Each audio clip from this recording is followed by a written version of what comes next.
FM. Vivre FM. Jusqu'à midi. Vivre FM, c'est vous, Carole Clémence.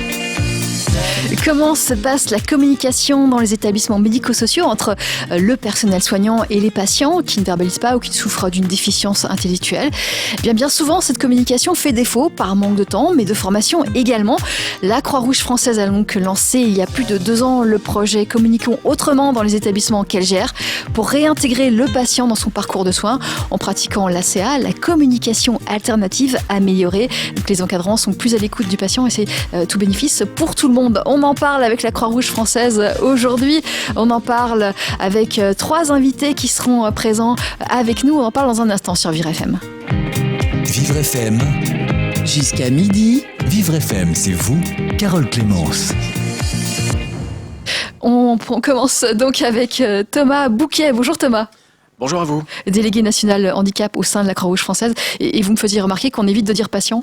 Oui, tout à fait. Je pense que ce qui est important aujourd'hui, c'est de se souvenir qu'on parle de personnes, tout simplement. Personnes en situation de handicap, certes, mais elles restent des personnes et citoyennes. Et ne le percevoir qu'à travers le prisme du patient, ça serait les ramener à une situation uniquement autour du soin. Je pense qu'il est vraiment important de repréciser que nous accompagnons des personnes en situation de handicap. Et notre projet est bien de pouvoir bosser avec eux sur leur pouvoir d'agir et leur capacitation et leur propre empowerment. Donc vous allez parler de personnes accompagnées plutôt que de patients ou résidents, c'est ça ? On peut parler de personnes accompagnées, on peut parler d'usagers, on peut parler de clients, tout dépend comment de clients. On veut voir les choses. Moi j'aime bien le mot client aujourd'hui. On va l'utiliser, on va essayer de l'utiliser.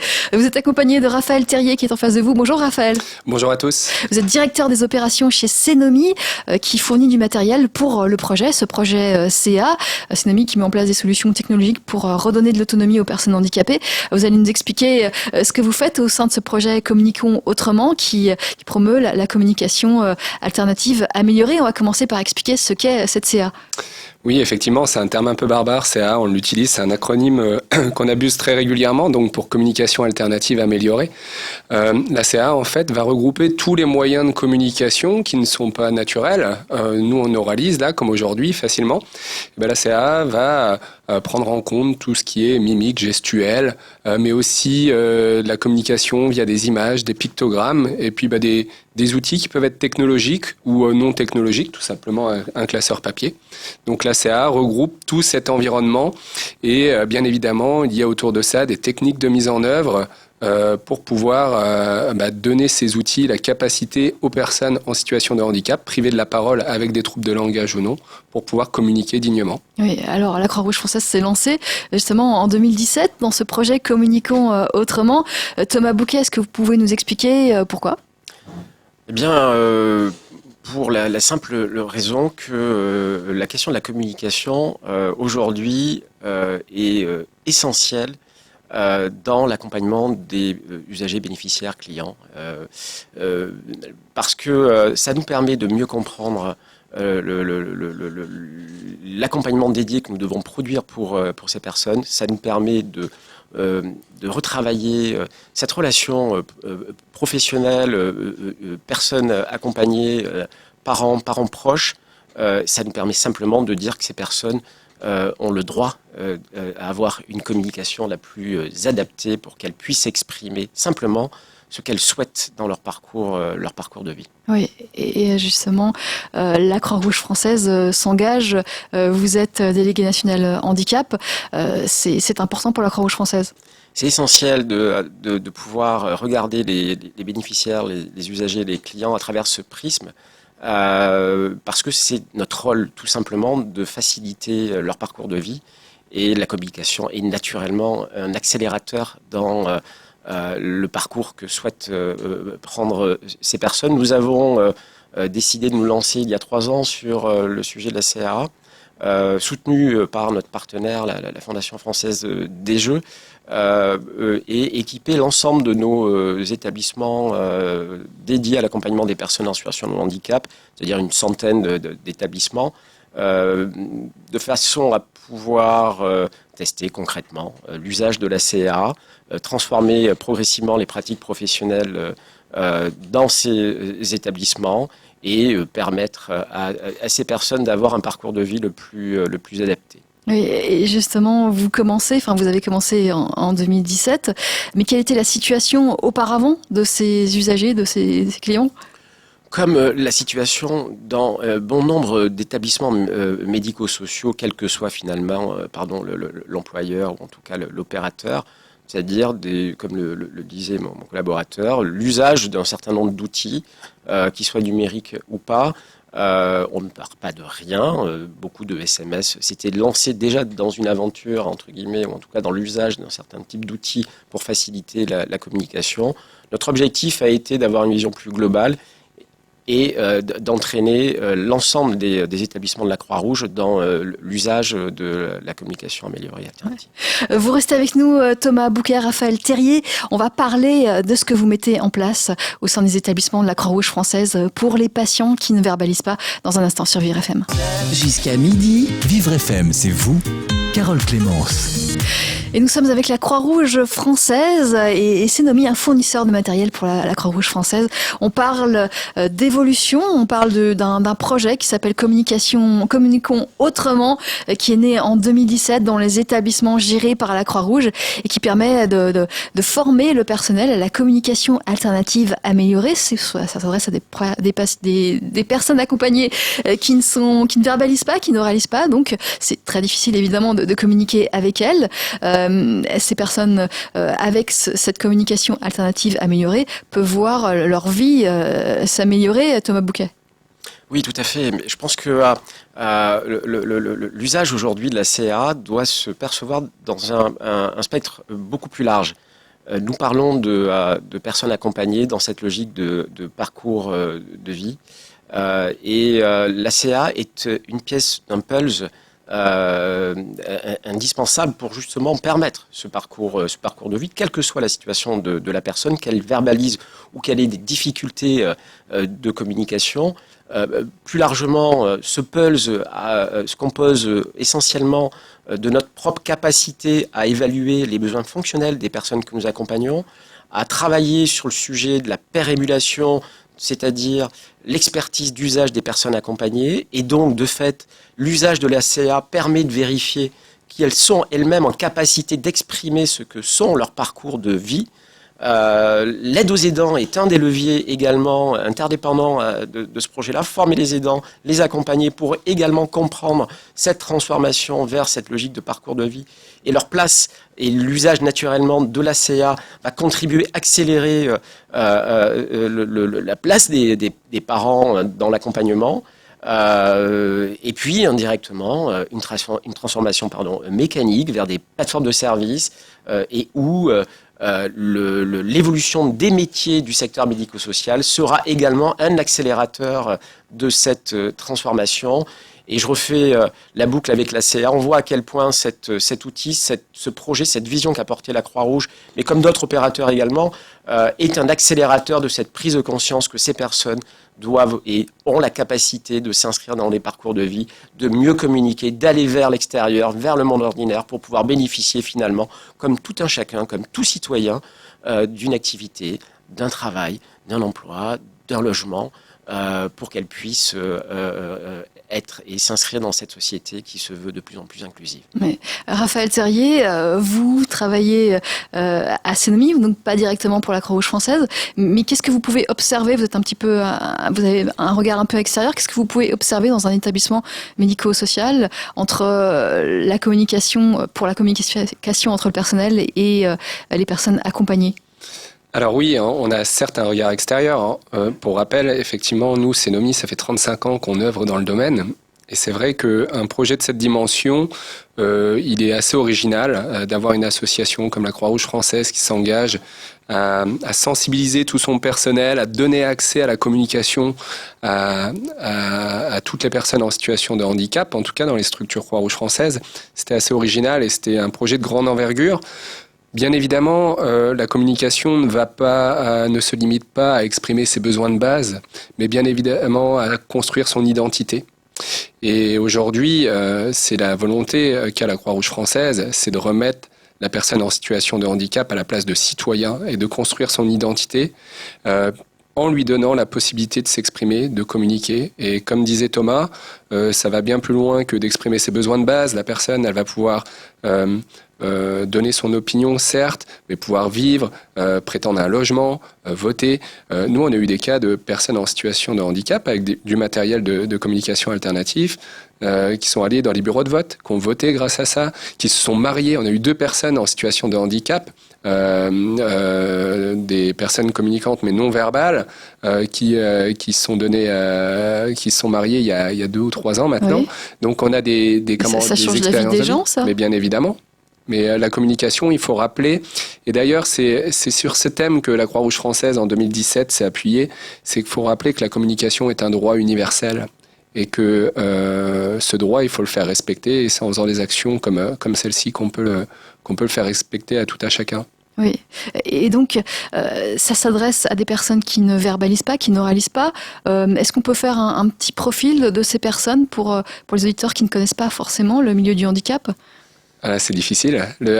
Justement, en France, on a, Thomas m'arrêtera si besoin ou corrigera, mais en France, on a toujours la volonté de vouloir cataloguer les personnes en situation de handicap par des pathologies, avec des noms bien définis de pathologies, alors que là, on est sur une pathologie dite fonctionnelle, des troubles de la communication.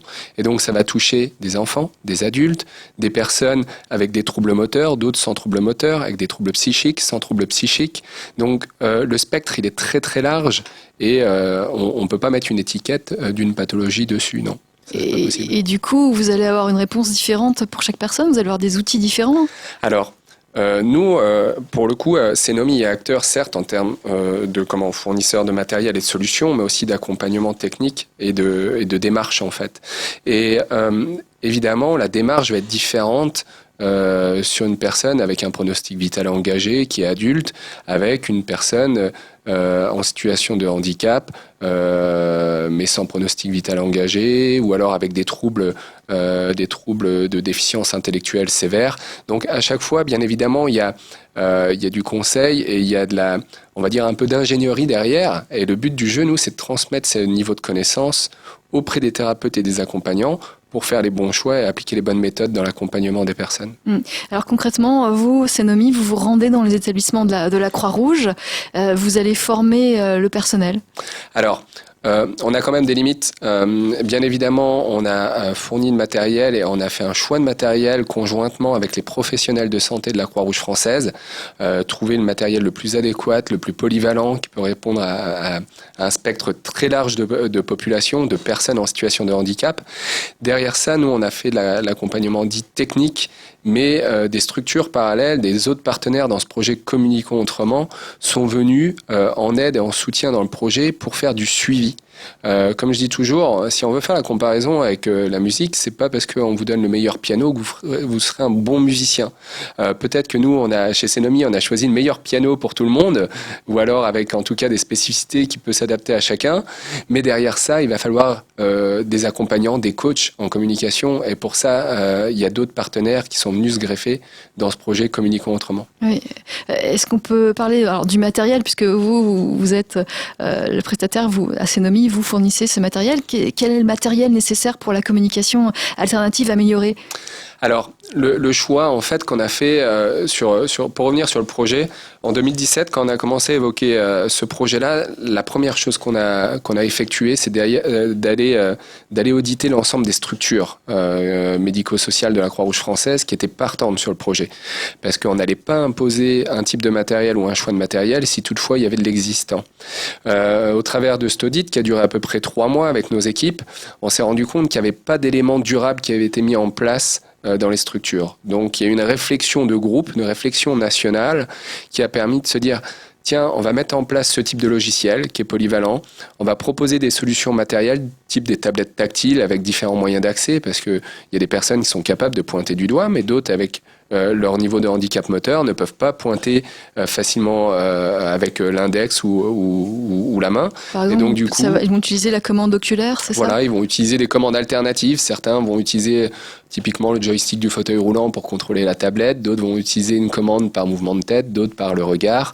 Ça va dépendre du type de handicap. Donc sur le sujet, on a composé des kits de manière intelligente et réfléchie avec chaque structure, et chaque structure, en fonction du type de population à accompagner et à équiper, a eu un kit spécifique. Donc voilà comment on a fait le choix de cet outil. Derrière ça, l'outil se devait polyvalent et surtout durable dans le temps, parce que s'engager sur la communication alternative, c'est prendre ses responsabilités sur le long terme. Voilà, on n'apprend pas à communiquer autrement en 15 jours ou en un mois. C'est un engagement de longue durée, et donc du coup, il faut une certaine stabilité à la fois dans les outils, dans l'accompagnement qui va avec. Donc on s'engage avec un logiciel, des méthodes précises sur le long terme.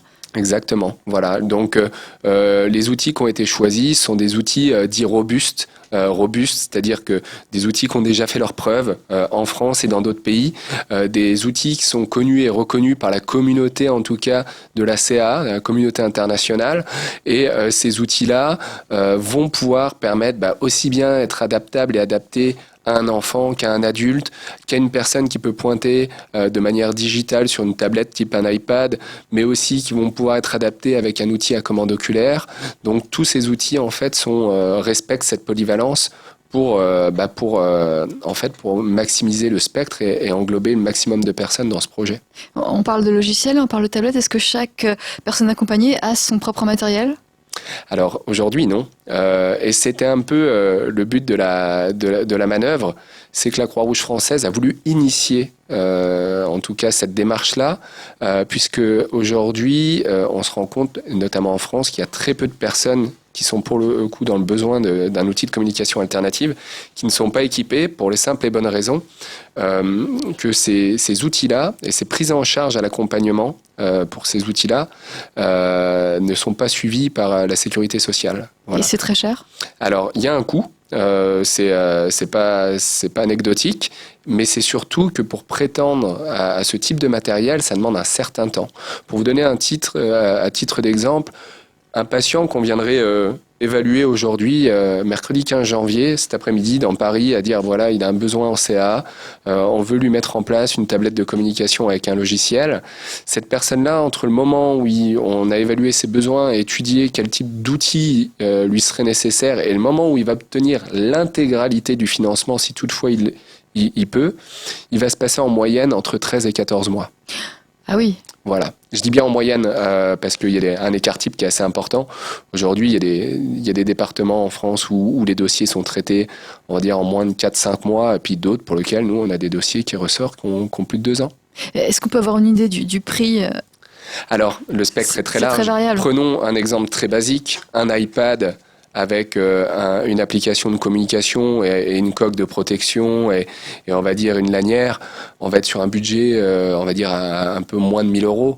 À l'inverse, un outil dédié à la commande oculaire pour qu'une personne, depuis son fauteuil roulant, puisse, du matin au soir, avoir assez d'autonomie, puisse avoir confiance à la robustesse, être dehors avec son outil, même sous la pluie, etc. On va être sur des budgets de 10-12 000 €. Voilà. Là, vous parlez de commande oculaire, c'est ça ? Oui. Comment une personne avec un logiciel de commande oculaire va pouvoir s'exprimer avec un passant dans la rue, par exemple ? Est-ce que c'est possible ? Oui, tout simplement, la commande oculaire est aujourd'hui une solution et un moyen d'accès qui est réellement au point, très fiable, très spontané. Il ne permet pas d'aller aussi vite que de la saisie manuscrite, mais pas loin pour certains patients.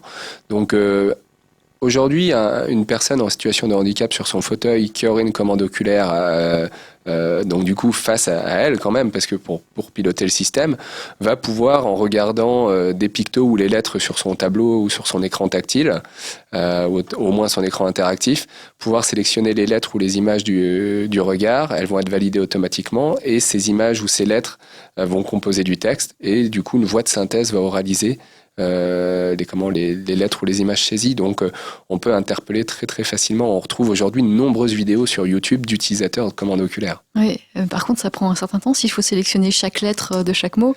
Alors, il faut que la personne et la personne qu'on interpelle prennent le temps d'écouter. Alors effectivement, c'est ce qu'on appelle l'importance des partenaires de communication. Il y a des personnes qui prennent le temps d'écouter, d'autres non. Mais on peut très facilement interpeller. On a des messages, par exemple, qui facilite la vie des gens en situation de handicap avec des messages préenregistrés et du coup pour interpeller la personne avec un message qui dit écoutez, écoutez-moi un instant, je vous prie de vous demander un peu d'attention, je mets du temps à composer mes messages, je ne peux pas oraliser, je suis handicapé, mais je vous comprends très bien et puis je saisis grâce à ce type de matériel, mais ça me prend un peu plus de temps, je vous remercie pour votre compréhension et à partir de là, du coup, l'interlocuteur, le partenaire de communication peut comprendre la situation. Mais c'est vrai que c'est pas très fréquent en France encore de voir des personnes utiliser des outils alternatifs de communication. Oui, et vous avez des retours justement des patients qui vous expliquent comment ils vivent ça dans ce type de situation ?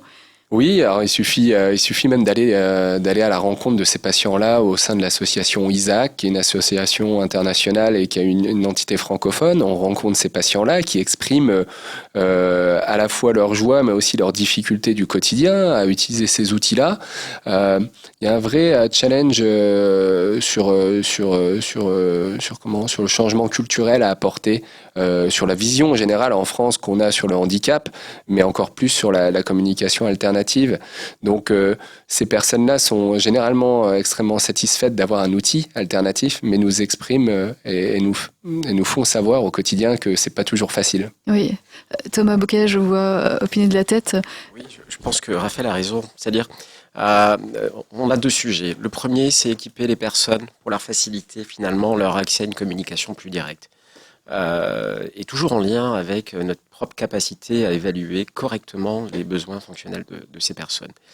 Mais plus largement, c'est un vrai sujet de société que pose finalement l'usage de ces outils, parce qu'il nous dit et il révèle aujourd'hui encore la difficulté que bon nombre de personnes en situation de handicap éprouvent à échanger, rencontrer le milieu ordinaire. Nous avons un sujet culturel qui est quelle est la place que nous souhaitons donner aux personnes en situation de handicap et de fait quelle est notre place, notre responsabilité citoyenne de leur permettre de venir ou d'être, parce qu'elles le sont de fait, mais je crois qu'il faut le rappeler, des citoyens à part entière. Et l'usage de la CA, l'usage au sens large des nouvelles technologies, vient accélérer ce changement culturel et on peut le vérifier à échelle très concrète, c'est-à-dire dans le cas d'un établissement médico-social où certes les professionnels sont plus qu'alertés et à ces enjeux, mais on a eu certains témoignages de professionnels qui nous ont dit tout simplement « Je ne pensais pas que le petit Pierre ou la petite Sophie allait être capable un jour d'exprimer simplement un choix, une envie, une idée, un goût, etc. » Donc, l'usage de la CA vient fédérer bien sûr les premières sphères, c'est-à-dire les sphères médico-sociales concernées, pour progressivement essaimer cette nouvelle culture de la communication et donc de la place des personnes dans la société. Je crois qu'on a encore un travail d'évangélisation des consciences du milieu ordinaire pour qu'ils puissent accepter de rencontrer et de communiquer autrement avec des personnes qui, de fait, sont en situation de handicap. L'ACA ne vient pas changer la situation de handicap. Il vient simplement changer l'environnement dans lequel évolue la personne avec sa famille ou ses proches ou sa femme ou ses enfants, etc.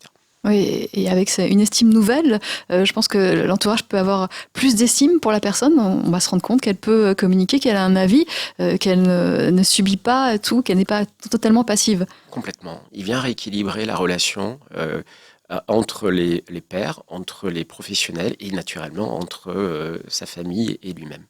Thomas Bouquet, vous restez avec nous, vous êtes délégué national handicap au sein de la Croix-Rouge française. Vous êtes accompagné de Raphaël Terrier, directeur des opérations chez Cenomi, qui fournit le matériel justement pour ce projet de communication alternative améliorée, ce projet Communiquons autrement dans les centres de la Croix-Rouge française. On continue à parler avec vous, on aura 2 personnes dans des établissements qui interviendront au téléphone également et qui nous expliqueront concrètement comment ça se passe pour elles. Vivre FM, c'est vous. Jusqu'à midi. Carole Clémence. Et nous parlons de communication dans des établissements médico-sociaux, ceux de la Croix-Rouge, puisque la Croix-Rouge met en place un projet Communiquons autrement qui permet de former les soignants, les personnels soignants à la communication alternative améliorée. Cela permet de communiquer avec des patients qui ne verbalisent pas, qui n'oralisent pas, qui ne communiquaient pas du tout autrement. Cela permet beaucoup de choses, en tout cas une amélioration de la vie du patient, une amélioration de sa place dans la société. On en parle avec Thomas Bouquet, délégué national handicap de la Croix-Rouge française, et avec Raphaël Terrier qui travaille chez Cenomy, qui fournit le matériel pour ce projet, directeur des opérations donc chez Cenomy. Alors on expliquait que cette communication elle change beaucoup de choses. Thomas, Raphaël, vous avez un exemple peut-être, Thomas, d'une personne que vous avez connue qui a pu évoluer, qui a pu prendre son envol grâce à cette amélioration de communication? Alors, on aura le témoignage d'un professionnel qui, au quotidien, accompagne des personnes. Moi, j'ai pas un exemple, j'ai des exemples qui sont issus de ma propre pratique professionnelle. Je pense notamment à une jeune femme qui a pu s'inscrire dans un atelier théâtre, qui avait des gros troubles de la communication, et grâce à l'usage de la CA, a progressivement pu communiquer autrement, mais jouer autrement, donc s'inscrire aussi dans une activité artistique avec ce qu'elle est, oui, avec sa propre capacité à être et à communiquer. Donc, je pense qu'on a dans nos établissements des exemples du quotidien. Je le disais tout à l'heure, une jeune femme qui peut exprimer qu'elle n'aime pas le chocolat, mais qu'elle préfère le café, parce qu'historiquement... Elle a subi toute sa vie, et là, elle va pouvoir le dire. Par exemple. Oui. Alors, on a Aude Bertrand au téléphone. Aude, bonjour. Bonjour. Vous êtes coordinatrice communication, apprentissage et scolarisation dans un établissement pour enfants et adolescents polyhandicapés à Clairefontaine. Vous êtes référente communication alternative améliorée. Donc on parle dans votre établissement d'une nouvelle forme de communication qui n'existait pas auparavant. Ça a changé beaucoup de choses, Aude ? Alors en fait, le plan CA déployé par la Croix-Rouge est venu soutenir un élan qu'on avait déjà dans l'établissement, mais à beaucoup moindre ampleur. On était dans des solutions qui s'adressaient aux enfants qui avaient le plus de capacité motrice, mais les équipes se retrouvaient en difficulté pour les enfants qui ne pouvaient pas pointer, qui ne pouvaient pas signer. Et tous les outils techniques qui ont été déployés dans ces fameux kits dont vous avez parlé nous ont permis d'ouvrir à l'ensemble des jeunes qu'on accueille et de découvrir des potentiels souvent ignorés de par cette difficulté motrice. Est-ce que vous pouvez nous donner des exemples justement ?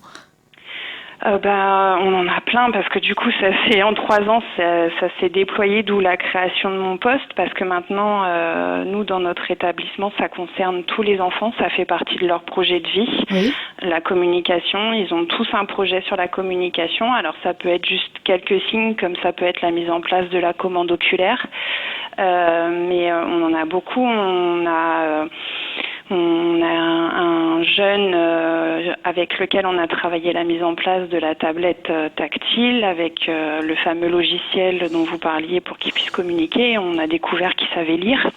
Vous ne le saviez pas ? On ne le savait pas. Oui. Et on n'avait pas jusque-là, il n'avait pas le moyen de nous montrer qu'il savait lire et puis nous de le vérifier, d'avoir un retour objectif à ce point-là, parce que ça permet aussi d'enlever une étape. Il n'y a plus la subjectivité de l'interprétation, là c'est un retour direct. Donc ça nous a permis de découvrir que ce jeune savait lire. Ça nous a permis d'augmenter des temps de classe. Pour une autre jeune qui est très très entravée dans son corps, ça nous a permis avec la commande oculaire de voir qu'elle comprenait son environnement, qu'elle était capable d'exprimer le oui, le non, de faire des choix. Ça nous a permis de travailler autrement avec sa famille, en la resituant vraiment au cœur de son projet de vie. de faire des choix, de participer à de nouvelles choses, de changer le regard de l'équipe. Pour ce cas particulier, cette jeune fille, elle n'avait jamais de sa vie pu exprimer un choix, pu dire oui ou non auparavant, c'est ça ? Alors, souvent, il y a une proximité avec les professionnels qui fait que on voit à leur regard, à leur mimique, à leur posture, on arrive à percevoir des choix, mais on est toujours dans une espèce d'interprétation, même si le dialogue corporel est très important.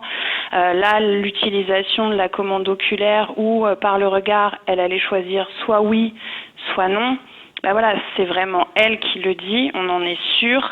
C'est son choix et le fait qu'elle sourit quand on écoute son choix et qu'on lui propose ce qu'elle a choisi, ça change tout. Et cette petite fille, elle s'est complètement ouverte à son environnement. Et hier après-midi, je testais la commande oculaire avec une autre jeune de son groupe et pour le coup, elle est arrivée en cours de route et quand elle a vu que la commande oculaire sur ce temps-là n'était pas pour elle, elle s'est mise à pleurer tellement elle est devenue accro quelque part parce que voilà, ça lui permet d'être entendue, d'exister, d'être sujet et vraiment partie prenante de ce qui se passe pour elle et quand elle veut pas, elle peut nous le dire et ça change vraiment la posture de tout l'entourage auprès de l'enfant. C'est un outil inestimable. Oui, c'est émouvant d'entendre ça, Thomas. Oui, c'est émouvant, bien sûr que c'est émouvant. Enfin, j'ai travaillé 17 ans en établissement, donc ces situations, j'aurais voulu les vivre. Et malheureusement, à l'époque, on n'avait pas la chance d'avoir des cénomies, même si je pense que les professionnels, en règle générale, ont cette appétence à trouver des solutions. L'usage aujourd'hui du numérique vient accélérer et vient confirmer ces intuitions dont parlait Aude. Ça nous permet surtout d'objectiver notre activité, de passer d'une vision de l'interprétation à l'observation à une vision beaucoup plus pratico-pratique, de l'objectivation des possibilités. Et Aude le dit très bien. Je pense que c'est un projet extrêmement fédérateur, quelle que soit la personne concernée, la personne elle-même, la famille, les professionnels. Ça crée du lien social et ça permet d'accélérer sur les apprentissages, quel que soit l'âge des personnes accompagnées, puisque le cas de cette jeune femme que l'on découvre sur la lecture, ce cas devrait et sûrement a été vérifié ailleurs. Donc ça recrée des conditions de travail qui sont différentes pour le bien des personnes et également pour le bien des professionnels. Et, Aude, ce matériel, il n'est pas associé à chaque personne, c'est-à-dire qu'on va le prêter, on va le passer, il n'y en a pas pour tout le monde ? Alors, c'est ça. Pour le moment, du coup, les kits de base qui ont été déployés nous servent à tester auprès de chaque jeune pour avoir une idée plus précise de est-ce que la tablette lui convient ou pas, est-ce qu'il faut une tablette plus renforcée, est-ce qu'il faut une tablette plus grande, est-ce que c'est la commande oculaire, est-ce que ça va être par contacteur. Donc, on évalue. On teste, on prête et on travaille avec eux en séance. C'est des séances de travail. Au début, c'est vraiment un apprentissage. Ça vient pas comme ça. C'est vraiment aussi un boulot énorme déployé par les équipes. Oui. Et on évalue au fur et à mesure. Et quand on a les arguments nécessaires pour aller demander des financements individuels, à ce moment-là, on déclenche des démarches. Alors ça peut être auprès de la MDPH, ça peut être des demandes de dons. Ça dépend vraiment du matériel, comme le disait tout à l'heure Raphaël, et du coût qui est engendré, parce qu'on peut pas. Il y a bien souvent peu de familles qui peuvent investir 12 000 € dans du matériel, mais voilà, ça nous permet d'avoir des éléments, des photos, des vidéos qui viennent appuyer le fait que, si, cet enfant, il sait s'en servir, il en a besoin, c'est un plus pour lui et il y a droit. Et du coup, ça facilite vraiment le financement derrière. Après, c'est vrai que j'espère que cet élan et ce plan engagé par la Croix-Rouge permettra d'harmoniser les pratiques et la vision de la société sur tous ces outils de communication, parce que c'est vrai que c'est encore un gros travail. Nous, ça nous permet maintenant de montrer que nos jeunes ont des compétences qui sont sujets à part entière qu'ils peuvent apprendre. On travaille énormément avec l'éducation nationale et dans la foulée maintenant, ces jeunes ils peuvent accéder à la scolarisation. Oui. Et c'est une révolution que vous êtes en train de vivre, Aude ? Pour le coup, ces trois dernières années, oui, ça a donné un vrai élan. Alors nous, on était vraiment déjà dans cette démarche, mais c'est venu soutenir notre envie, nos besoins. C'est venu combler un manque au niveau numérique, parce que tout ce matériel-là, on ne l'avait pas. Et ça nous permet de prouver des choses que nous, professionnels du quotidien, on sait, on voit, parce que c'est vrai qu'il y a une telle proximité que bien souvent, par un pointage, par un regard, on sait qu'ils comprennent, on sait qu'ils sont capables de faire plus que ce qu'ils ne peuvent malheureusement. Et tous ces outils-là sont venus conforter ce que nous, on observait et nous permettent de prouver, alors c'est malheureux, mais il faut prouver que ce jeune polyhandicapé de 5 ans, il n'est pas juste polyhandicapé et que si, il comprend les choses et que oui, il peut aller en classe et que oui, il peut s'exprimer via sa commande oculaire et suivre et apprendre et progresser et que cette jeune-là, avec sa tablette, elle peut aller faire des courses et qu'elle peut dire bonjour, je voudrais une baguette en appuyant et en faisant une phrase. Ça vient prouver des choses. Oui. Et ça facilite, ça ouvre des portes et notamment auprès de l'éducation nationale parce que le polyhandicap, c'est pareil, c'est un nouvel élan. Et les parents, qu'est-ce qu'ils en disent ? Alors les parents,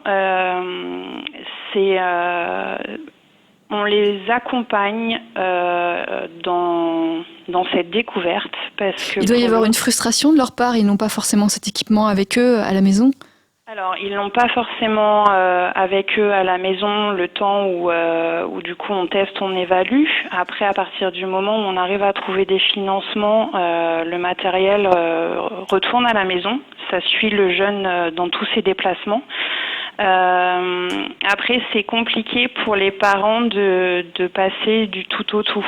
C'est vrai que dans le cadre du polyhandicap, pendant longtemps, c'est le soin qui était omniprésent, à juste titre, parce que c'est vrai que, voilà, on peut pas le nier. Mais ça permet aux parents de croire à nouveau dans d'autres possibilités, dans autre chose que de l'hospitalisation, du soin, de la kiné, de la rééducation. Et c'est parfois déstabilisant pour eux de découvrir leur enfant autrement, comme capable de comprendre une histoire et de répondre à des questions ou de dire ce qu'il ressent, de faire des commentaires, de faire des choix. Ça peut être déstabilisant pour eux et ça c'est une grosse partie de notre travail en ce moment, de les accompagner dans ce cheminement. Après on a aussi des familles qui forcément sont très investis et font des pieds et des mains pour avoir le matériel avant même les financements. Mais j'imagine. Voilà. Ouais. Ça vient bouleverser beaucoup de choses, effectivement. Thomas Bouquet, vous vouliez réagir ? Oui, je le disais en amont, le projet CA est une pièce d'un puzzle plus global. L'aide aux aidants, la formation des aidants doit être un objectif fort porté par les politiques publiques, et c'est le cas aujourd'hui. Et la Croix-Rouge française déploiera avec le CESAP, un partenaire clé dans ce dispositif, un plan de formation national pour les parents concernés par la question du polyhandicap. Et dans le cadre de ce plan de formation national, naturellement, que le sujet CA sera abordé comme un accélérateur qui facilite à la fois les apprentissages, la communication des personnes et puis la communication directe avec les proches. Donc il faut, je pense, savoir d'où on part. Historiquement, nous n'avions pas cette culture de guidance thérapeutique, de formation des aidants, mais on est en train de rattraper le retard. Nous l'avons fait dans le champ de l'autisme, nous allons le faire dans le champ du polyhandicap. Et puis, Aude le dit très bien, hein, je pense que c'est du step by step. Nous apprenons en marchant, nous évaluons, nous corrigeons, nous améliorons, faisons de la qualité sur ce type de projet. Et de manière très pratico-pratique, hein, rappeler quand même qu'on a à peu près 700 professionnels qui ont été formés à l'usage.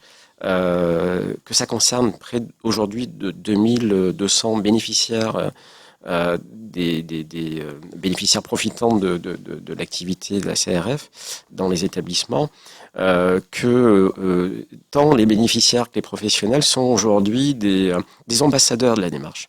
Au-delà même de la frontière des établissements de la CRF, ce sont des ambassadeurs et l'objectif naturellement c'est de pouvoir équiper chaque personne qui devrait l'être. Mettons-nous 40 ans en arrière et posons-nous la question du fauteuil électrique. Aujourd'hui, nous sommes chez Vivre FM, nous voyons passer des personnes sur le fauteuil électrique sans aucune réflexion. C'est devenu un commun de voir des personnes utiliser l'usage de leur fauteuil électrique. Nous devons avoir la même rigueur, le même objectif pour l'usage de la communication améliorée alternative. Oui, c'est l'avenir, c'est certain. Aude, un dernier mot peut-être avant de vous laisser. Oui, comme le disait Thomas, nous, puis en tant que référente numérique encore plus, on souhaite vraiment que ça puisse être vraiment un projet qui fasse des émules et que ça puisse amener une continuité dans le parcours de vie des jeunes, que ce soit dans les IME, dans les masses, à l'hôpital, à l'école, en famille. Enfin voilà, l'objectif pour nous, c'est vraiment de faire perdurer tout ça et que ces acquis puissent les suivre dans tous les espaces et que ce soit pris en compte par la société et que l'inclusion soit vraiment réelle à ce niveau-là pour les jeunes. Merci Aude Bertrand. Je rappelle que vous êtes coordinatrice communication, apprentissage et scolarisation de l'EAEAP, établissement et services pour enfants ou adolescents polyhandicapés de Clairefontaine, et vous êtes référente communication alternative améliorée. Merci à vous. Merci beaucoup.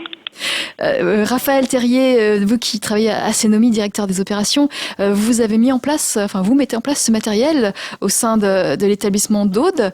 Est-ce que c'est un matériel spécifique par rapport à d'autres établissements de la Croix-Rouge ?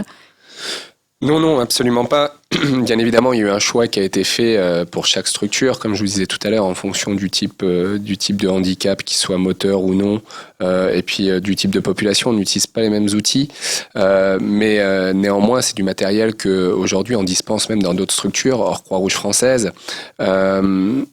Le but de ce matériel et de ce projet est bien évidemment de révéler les potentiels. Notre slogan chez Cénomie, c'est des technologies qui changent la vie. Je pense que les témoignages de Aude et de Thomas l'ont évoqué. J'en ai plein dans la poche encore des témoignages de personnes à qui ça a réellement changé la vie. Il faut vraiment profiter de ces outils, de l'avancée du numérique, de l'avancée des technologies comme des révélateurs de potentiel, de se rendre compte que son enfant finalement sait lire et peut-être écrire, mais parce que il n'a pas l'usage des mains, on n'a jamais pu le vérifier, parce qu'il n'a pas la parole, il n'avait pas pu s'exprimer sur tel ou tel sujet. Ce sont des vrais révélateurs de potentiel. On le voit étape par étape, la communication, c'est pas non plus un coup de baguette magique, c'est le fruit du travail mené par les équipes, mais on le voit par le jeu, tout simplement. On arrive à interpeller, à révéler les premiers potentiels en faisant des jeux simples et basiques. Puisque vous amenez aussi des jouets adaptés. Bien évidemment, les kits sont progressifs, et avant de demander à une personne de communiquer, encore faut-il qu'elle ait une raison de communiquer, et on peut passer par le jeu, parce qu'en passant par le jeu, si le jeu suscite un intérêt à la personne, prenons un enfant, si ce jeu-là suscite un intérêt, qu'est-ce qu'il va vouloir dire derrière ? J'ai encore envie de jouer, on continue. Non, on n'arrête pas. Et donc, du coup, on va provoquer une situation de communication. C'est comme ça qu'on enseigne la communication. On ne peut pas demander à une personne d'appuyer sur un bouton pour le plaisir d'appuyer sur un bouton. Il faut qu'il y ait une raison de communiquer. Et donc, on est passé très souvent à partir du jeu. Donc, bien évidemment, l'ensemble de ce projet, l'ensemble des kits, l'accompagnement, doit permettre de révéler le potentiel de chaque personne. Et aujourd'hui, dans la démarche, en France, il y a quand même une chose qui a bien changé. Auparavant, on parlait, on disait, on présumait des compétences. C'est-à-dire qu'on regardait la personne dans l'état actuel et on disait, mais non, elle ne sera pas capable de, parce qu'elle ne peut pas utiliser la main, parce qu'on est sûr qu'elle ne comprend pas. Aujourd'hui, la démarche est totalement différente. On a un regard nouveau de certains thérapeutes, c'est de dire, présumons des potentiels. Et donc, du coup, voilà, faisons des suppositions, essayons, tentons, et généralement, avec cette démarche-là, on a des très bonnes surprises. Alors, ça ne veut pas dire que ça marche pour tout le monde, mais il faut être plutôt optimiste. Donc voilà, après le projet, pour moi, il a deux objectifs. Ce projet mené à grande échelle par la Croix-Rouge française, il a un projet d'avoir un impact culturel, c'est-à-dire changer le regard. Là, on le voit avec Aude qui témoigne. Peut-être qu'elle a été convaincue, mais en tout cas, son témoignage doit convaincre d'autres thérapeutes comme quoi c'est possible. On doit convaincre les parents, on doit convaincre les politiques, on doit convaincre tous les citoyens, en tout cas, comme disait Thomas. Aujourd'hui, ça nous choque plus de voir quelqu'un avec un fauteuil roulant électrique. Et pourtant, il y a 40 ans, c'était peut-être surprenant. Et demain, ça ne doit pas choquer de voir une personne avec une aide à la communication alternative. On vit un changement de mentalité. On va prendre au téléphone Pierre Edmond. Bonjour Pierre. Bonjour à tous. Vous êtes ergothérapeute dans une maison d'accueil spécialisée de Lunéville et vous êtes référent en communication alternative améliorée. Donc vous vous adressez à un public adulte. Comment s'est passée cette introduction de communication alternative améliorée ? Alors nous, du coup, effectivement, contrairement à Aude, on a donc une structure qui est une maison d'accueil spécialisée qui accueille 40 personnes en situation de polyhandicap. Oui. Alors là, tout type de polyhandicap, moteur, mental, on a quelques autistes, on a vraiment tous les types de polyhandicap. Et c'est vrai que l'introduction donc chez nous, elle a commencé en 2017 avec différents kits. Comme expliquait Raphaël au début de l'émission, c'est vrai qu'on avait choisi en amont les kits qu'on voulait. Et c'est vrai que nous, on a quand même été gâtés sur la masse parce qu'on a reçu 3 kits. Le 3e d'ailleurs vient juste d'arriver la semaine dernière. Oui. Donc le premier gros travail avec le premier kit, c'était effectivement un kit d'évaluation. Qui permettait donc de prendre résident par résident, effectivement, de pouvoir voir leurs capacités, puisque, comme disait Raphaël aussi juste avant moi, avant on disait plutôt que le résident n'était pas capable sans pouvoir évaluer, et nous finalement on s'est rendu compte que les résidents étaient capables de beaucoup de choses. Des surprises, des exemples peut-être, Pierre ? De très très grosses surprises, oui, puisque au communiquer, c'est s'exprimer, mais c'est aussi comprendre des choses. Et c'est vrai que chez nous, alors du coup, c'est très très varié les exemples, mais pour prendre le plus simple un petit peu, par exemple, ça va être simplement un résident qui le matin au petit déjeuner va pouvoir choisir entre du café ou du chocolat, qui va pouvoir choisir le goût de sa confiture, qui va pouvoir dire c'est trop chaud, c'est trop froid, qui va pouvoir dire ce matin je veux déjeuner en chambre. C'est vraiment qu'ils puissent s'exprimer sur des choses simples que nous on fait tous les matins sans rien demander à personne parce qu'on n'a pas de besoin, mais que eux ils puissent choisir, parce qu'avant on disait il peut pas s'exprimer, on va faire ce que nous on pense juste pour eux, mais là ça a totalement basculé et c'est eux qui choisissent ce qu'ils veulent, et c'est vraiment des petites choses au quotidien, mais qui pour moi je pense sont essentielles. Oui. Est-ce que vous avez des personnes qui se sont révélées par ces kits, grâce à ces kits de communication alternative améliorés ? Totalement, puisque pour prendre un autre exemple, un monsieur tétraplégique qui a un locking syndrome, donc c'est-à-dire qu'il a encore toutes ses capacités cognitives, mais qu'il est enfermé dans son corps, donc qui contrôle quand même son fauteuil roulant électrique et qui a encore la mobilité de ses yeux, qu'on a pu mettre donc devant un écran avec la commande oculaire, et où il a pu écrire du texte.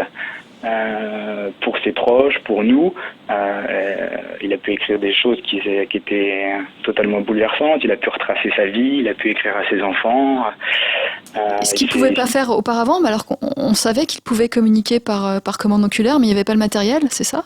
Le matériel qu'on avait, si vous voulez, c'était des grilles où nous, on pouvait énoncer l'alphabet, et avec un clignement d'œil, à chaque fois, on s'arrêtait sur une lettre, mais c'était pour des choses très pratico-pratiques. C'était pour la télé, c'était parce qu'il avait froid. Extrêmement lent, oui. Voilà, c'était extrêmement lent. Et là, on a pu passer à un niveau totalement au-dessus. On a pu faire du Skype. On a vraiment pu faire de très très très belles choses avec ce résident-là. Et comme disait aussi Raphaël, c'est vrai que on peut enregistrer des phrases à l'avance, des phrases qui sont toutes faites. Bonjour, comment vas-tu ? Moi aujourd'hui je vais bien, je ne vais pas bien. Ce qui fait que ça peut prendre un petit peu moins de temps. Mais on a beaucoup de résidents qui se sont révélés grâce à tout ça, oui. Ça a été compliqué. Alors, vous êtes en phase de test actuellement. Chaque résident n'a pas son matériel. Alors non, nous c'est pareil. Nous effectivement, on est toujours en phase de test. On a un résident là qui est proche d'acquérir du matériel, mais c'est parce que lui, il a les moyens de le faire. C'est vrai que les démarches administratives sont toujours longues. Donc lui, comme il a les moyens de le faire, je pense qu'il sera le premier à être équipé dans la structure. Mais lui, du coup, c'est encore un autre résident, et lui, il s'équipe aussi. En plus de pouvoir s'exprimer, il va pouvoir contrôler son environnement. Puisque nous, là, le dernier kit qu'on a reçu de chez Senomi, c'est un kit qui concerne le contrôle d'environnement. Donc, c'est-à-dire qu'avec la tablette, je vais pouvoir contrôler ma télé, la lumière, la musique, et je vais pouvoir contrôler ma chambre sans pouvoir appeler quelqu'un et pouvoir être un petit peu autonome. Oui, et faire appel à chaque fois au personnel soignant qui n'a pas forcément le temps. Est-ce que ce personnel, justement, comment il a pris les choses, parce qu'il doit se former à ces nouveaux logiciels, ces nouvelles tablettes? Alors, effectivement, le personnel a été surpris de beaucoup de choses, puisque c'est vrai que le personnel est le même depuis des années. Ils connaissent bien les résidents. C'est un lieu de vie, hein, donc ça veut dire que les résidents, ils sont chez nous pendant de nombreuses années, donc les pros connaissaient bien les résidents, et quand ils se sont rendus compte qu'il y avait des capacités supplémentaires, c'est vrai que ça a motivé tout le monde pour se former. Oui. Donc effectivement, on a reçu... Pierre, je vous coupe parce qu'on arrive à la fin de l'émission, et je vous remercie. Donc le personnel était enthousiaste, j'imagine, avec ce nouveau matériel. Pierre Edmond, je rappelle que vous êtes ergothérapeute à la maison d'accueil spécialisée de Lunéville. Je vous remercie de votre témoignage. Avec plaisir. Et je vous souhaite une bonne journée. Une bonne journée à vous. Au revoir. Au revoir. Thomas Bouquet, donc on arrive sur les dernières minutes. Vous vouliez parler du financement, parce que on a compris, c'est très très cher. Comment la Croix-Rouge française arrive à financer ce matériel, même si l'État en prend une grosse partie en charge? Alors comme je l'ai rappelé, nous avons profité d'un partenariat avec la Fondation Française des Jeux, et comme le disait Raphaël, le jeu a été un levier formidable pour réinterroger les capacités des personnes. Ce projet était un cheval de Troie qui a débuté en 2017, qui permet aujourd'hui à la politique publique de prendre conscience que les aides techniques, et dont la CA, sont des enjeux forts pour créer cette vision inclusive qui est défendue aujourd'hui par la politique publique. Donc je crois qu'il fallait faire la preuve de l'usage. Nous l'avons fait. La Croix-Rouge, d'ailleurs, a engagé une mesure d'impact social pour vérifier finement ce que nous sommes en train de dire depuis 1 heure. Demain, notre travail de plaidoyer continuera avec d'autres associations qui pilotent de l'activité pour que l'usage de la CA devienne un bien commun et donc soit financé par la PCH ou d'autres types de prestations qui permettront à des personnes de s'équiper dans ces logiques de parcours de vie. Merci Thomas Bouquet, délégué national handicap de la Croix-Rouge française. Merci Raphaël Terrier, directeur des opérations chez Senomi, qui fournit justement ce matériel pour cette communication alternative améliorée. Ce nouveau projet, Communiquons autrement, dans les centres médico-sociaux de la Croix-Rouge française. Merci à vous. Vivre FM Podcast.